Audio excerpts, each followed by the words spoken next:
A ka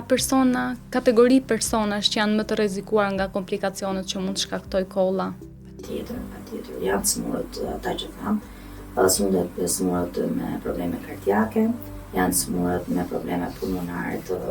vazhdueshme kronike, kur hyn SPO, kur hyn astma, emfizema pulmonare, fibroza pulmonare,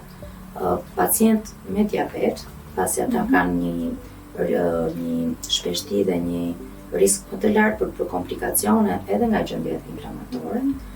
mosha e vjetër,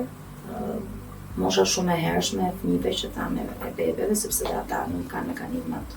aq të fuqishëm sa një individ tjetër, që këta do ta marrin më seriozitet. Shpeshherë njerëzit diabetik mund mos kenë kollë, mos kenë temperaturë, të kenë pneumoni,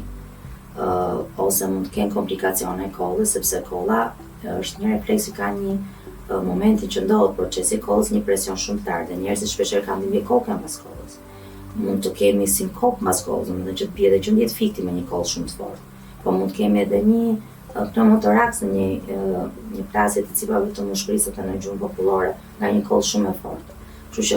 kolla në vetvete, nga që është një proces me një presion intratorakal shumë të lartë dhe ky presion shkon gjithandej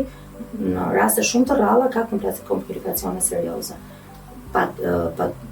Patologjitë kronike dhe njerëzit me një moshë të caktuar duhet të bëjnë kujdes shumë sigurisht si për çdo patologji tjetër dhe për kollën nuk duhet ta lënë në kohë të gjatë, sepse mund të marrë patologji më të rënda se sa një person që është